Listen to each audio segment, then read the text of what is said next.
Mesmo o atendimento de pessoas que estejam apresentando algum problema de saúde é uma tarefa para profissionais de saúde. Mas quando estiver diante dessas situações, você deve primeiramente perguntar se existe algum médico ou outro profissional de saúde no local. Caso não haja, deve pedir imediatamente para que alguém chame a ajuda médica, acione os serviços de saúde da instituição, caso existam, ou mesmo chame o socorro dos órgãos públicos, como o SAMU e o Corpo de Bombeiros. Só depois desses procedimentos é que você deve realizar o atendimento preliminar de primeiros socorros, até a chegada da ajuda médica. Há diversas situações de emergência em que o porteiro pode precisar de prestar assistência e primeiros socorros, como choque elétrico, corpos estranhos e asfixia, envenenamentos, fraturas, entorses, luxações e contusões, enfarte e parada cardiorrespiratória, queimaduras, transporte de vítimas. No livro você vai encontrar em detalhes um guia completo com figuras sobre como agir em cada um desses imprevistos.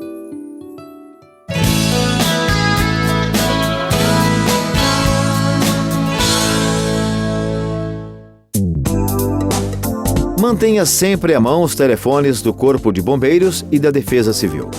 Procure saber onde fica a unidade mais próxima do Corpo de Bombeiros e quanto tempo levaria para que uma guarnição chegasse ao local.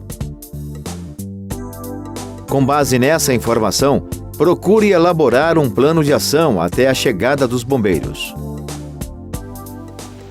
Enquanto os bombeiros não chegam, tome providências que poderão ajudá-los, como afastar populares, desobstruir passagens e localizar hidrantes, entre outras. Agora, interrompa este filme e complemente os seus estudos sobre pânico e emergências no livro. Faça os exercícios ao final do módulo, para fixar o que estudou.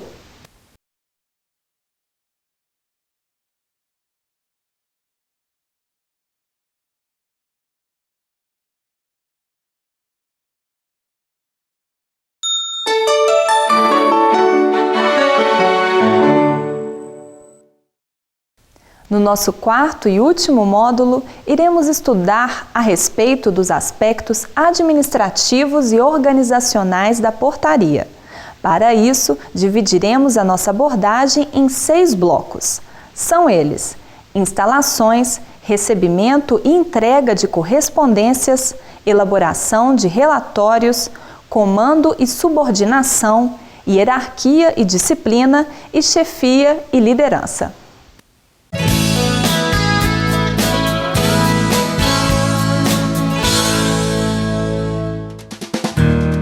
O tamanho e a complexidade das atividades de uma portaria dependem diretamente do tipo de empresa, condomínio ou outra instituição onde ela está instalada. Existem pequenos prédios e apartamentos, por exemplo, onde a portaria se resume a um balcão e uma cadeira, onde o porteiro permanece prestando seus serviços. Por outro lado, existem também instalações gigantescas, como grandes condomínios residenciais, repartições públicas que abrigam um grande número de funcionários ou atendem a um grande número de pessoas, e grandes complexos empresariais. Nesses casos, a atividade de portaria é mais complexa e organizada, possuindo instalações como escritório, armários, guarda-roupas, central de comunicações e outras instalações. Geralmente, nesses casos, existem mais de um porteiro prestando serviços, sendo geralmente um deles uma espécie de chefe ou líder do grupo. Portanto, como você pode ver, a administração de uma portaria vai depender diretamente do tamanho da instituição na qual ela está instalada. Em alguns casos, não há o que administrar. Em outros, a administração é complexa e deve ser desenvolvida com competência e responsabilidade. A improvisação é sempre inimiga da eficiência. Por isso, você deve organizar e administrar a portaria dentro de critérios técnicos adequados. Para isso, você deve tomar essas providências. Mantenha o local sempre limpo. Não permita a entrada de pessoas estranhas nas instalações da portaria. Trabalhe sempre de forma organizada, evitando a improvisação. Em algumas instituições, as instalações da portaria também funcionam como central de segurança, com a presença ou não de vigilantes. Nesses casos, é comum existir na portaria os seguintes equipamentos e instalações: monitoramento eletrônico de todas as áreas e dependências através de alarmes, sensores e CFTV. Controle do ar-condicionado e do som ambiente, com canal exclusivo de penetração para avisos sobre incêndios e outras emergências. Detectores de incêndios. Controle de elevadores. Canal de comunicação com todas as áreas da instituição. Linhas exclusivas de telefone. Ambulatório médico básico. Burocracia interna da área de segurança e controle de toda e qualquer atividade que diga respeito à segurança da instituição. Nesses casos, é importante que você trabalhe de forma harmônica com a segurança. E a primeira providência a ser adotada é estabelecer os vínculos administrativos ou de comando. Você está subordinado diretamente à área de segurança ou não? Em caso afirmativo, você deve se submeter ao comando, dentro de rígidos princípios de hierarquia e disciplina. Caso contrário, é preciso definir a quem você está subordinado, como à gerência administrativa ou ao setor de manutenção ou algo assim. Se esse for o caso, você não deve obedecer ordens diretas do pessoal da segurança. Deve orientá-los para que se dirijam a seus superiores quando quiserem que você faça alguma coisa. Você deve manter na sede da portaria um livro de registro de ocorrências, onde deverão ser anotadas diariamente todas as atividades da portaria, em especial as seguintes: horário de entrada e saída dos porteiros, eventuais reclamações feitas pelo público interno, observações feitas pelo próprio porteiro quanto a algum aspecto que lhe tenha chamado a atenção, registro de ocorrências, como furtos, violência, princípio de incêndio e outros acontecimentos anormais ao local. O porteiro também deve manter no local um arquivo para documentos recebidos ou emitidos. No primeiro caso, são as ordens de serviço ou outros documentos que lhe foram enviados pela chefia. No segundo, são cópias de relatórios que ele mesmo elaborou à chefia.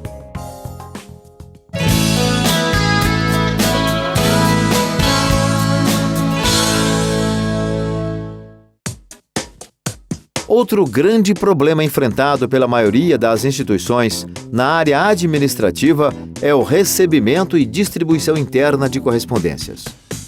E quanto maior a instituição, maiores também são os problemas nesse tocante. E como a responsabilidade pelo recebimento das correspondências é geralmente do porteiro, é sobre ele que também recaem as maiores reclamações quando as correspondências não chegam. Para evitar problemas dessa natureza, é importante que você consiga, junto a seus superiores, o estabelecimento de determinadas regras internas para a distribuição das correspondências. O ideal seria a existência de um setor administrativo, encarregado de receber a visita do carteiro, quando de sua passagem pela instituição, recebendo e distribuindo toda a correspondência, eximindo, assim, o porteiro dessa responsabilidade. Outra medida importante seria a manutenção de caixas postais, principalmente em condomínios. Assim, o porteiro teria apenas o trabalho de colocar as correspondências nas caixas postais. Dê particular atenção a encomendas ou cartas registradas, ou seja, aquelas em que você assina o documento dos Correios como recebedor. Para esses casos, é importante que você faça a entrega ao destinatário o mais rápido possível.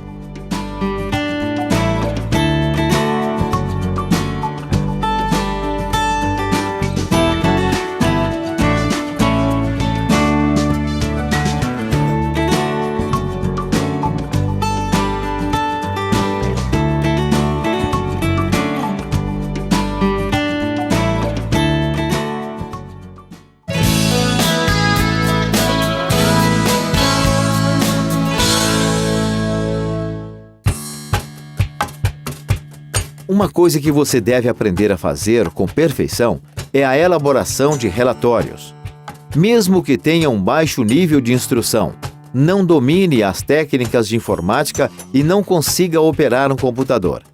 É perfeitamente possível elaborar relatórios com razoável grau de eficiência. Um relatório pode muito bem ser escrito à mão, numa simples folha de papel.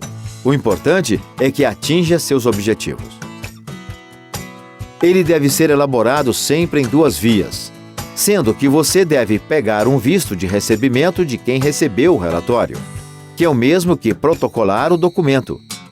Isso é necessário para que você possa comprovar, se for necessário, que percebeu um problema, ou fez uma sugestão e passou essa informação de maneira formal à chefia.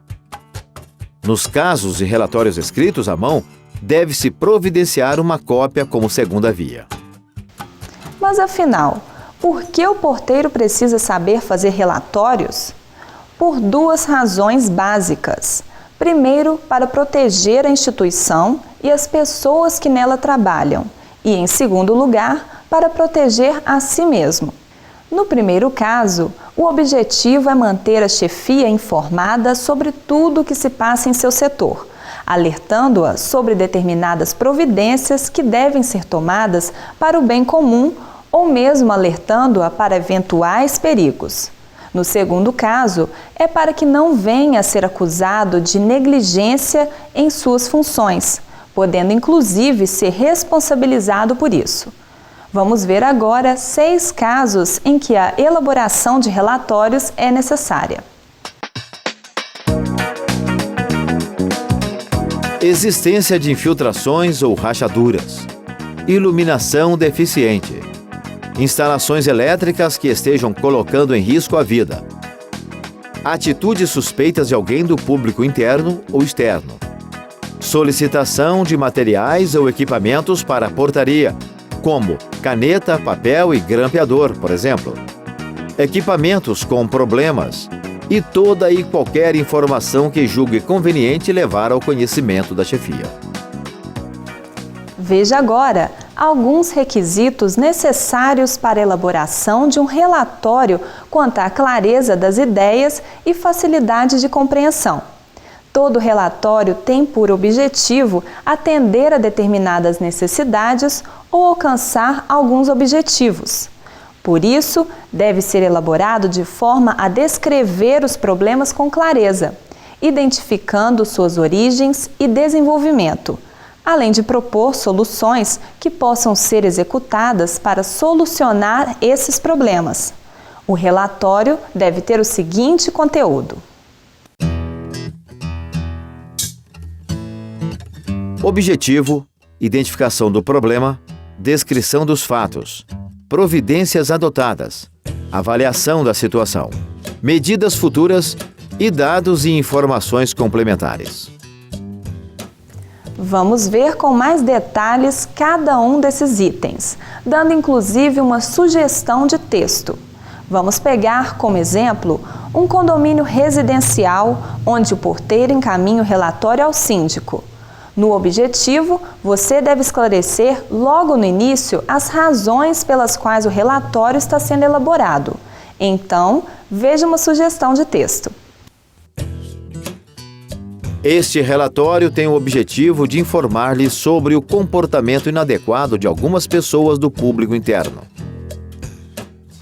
No item Identificação do problema, você deve deixar claro para a chefia que a situação trata-se realmente de um problema que pede soluções. Veja a sugestão de texto. O comportamento inadequado dessas pessoas tem trazido desconforto e mal-estar entre a maioria do público interno. Daí a necessidade de que providências sejam tomadas para o bem-estar geral. No item Descrição dos fatos, você deve descrever fatos que comprovem o que está dizendo. Veja a sugestão de texto. Praticamente todas as noites, Fulano, Beltrano e Ciclano chegam visivelmente embriagados, fazendo grande barulho e algazarra, dizendo inclusive palavrões e ofensas pessoais uns aos outros, chegando ao ponto de acordar alguns moradores com essa atitude. No item Providências adotadas, você deve demonstrar que tentou resolver o problema ou que tomou providências, mas os resultados não foram satisfatórios. Veja a sugestão de texto.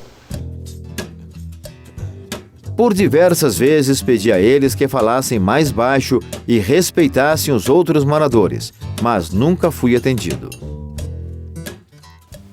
No item Avaliação da situação, você deve fazer essa avaliação com suas possíveis consequências. Veja a nossa sugestão. Se tal situação persistir, é possível que o condomínio entre em descrédito junto a outros moradores, provocando inclusive a mudança de alguns deles. No item Medidas Futuras, você deve sugerir algumas medidas que, na sua visão, podem resolver o problema. Veja a nossa sugestão para você. O ideal seria a convocação de uma reunião do condomínio para deliberar sobre essa situação, antes que as coisas se compliquem ainda mais.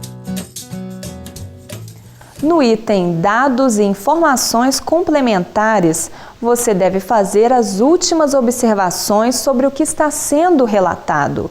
Veja o exemplo. Caso seja necessário, posso indicar diversos moradores que podem confirmar o que estou relatando, uma vez que eles mesmos me têm feito diversas reclamações. Todo relatório deve ser datado, ou seja, deve conter o dia, mês e ano em que foi elaborado. Caso tenha mais de uma página, você deve numerá-las. Também nesses casos, todas as páginas devem ser rubricadas por você para evitar falsificações ou adulterações. Se existe um sistema interno de elaboração de relatórios, então os relatórios também deverão ser numerados por ordem de elaboração, como por exemplo, relatório número 91, ano 2020, relatório número 92, ano 2020 e assim por diante.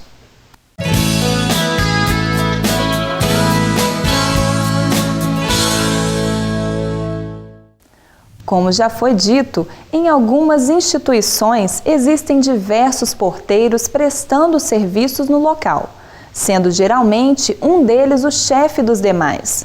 Por isso é necessário estudar sobre comando, subordinação, hierarquia, disciplina e princípios de chefia e liderança. Se você for o chefe, deve saber como se comportar como tal e liderar com eficiência seus subordinados, na busca de um serviço de boa qualidade. Se, ao contrário, for subordinado a alguém, deve respeitar sempre os princípios de hierarquia e disciplina, procurando dar o melhor de si para que os objetivos traçados pela chefia sejam alcançados. Pode-se dizer que comando é a soma de autoridade, deveres e responsabilidades de que alguém é investido legalmente no exercício de suas funções profissionais. Já a subordinação está vinculada ao comando de forma direta, sendo a este submisso em suas ordens e determinações dentro da cadeia de comando. É importante saber que a subordinação não afeta de modo algum a dignidade pessoal do subordinado e decorre exclusivamente da estrutura de comando da organização a que o comandante e o comandado pertencem. Concluindo, não é vergonha nenhuma ser mandado por alguém, apenas faz parte da estrutura da empresa. E um bom funcionário recebe as ordens naturalmente e as executa.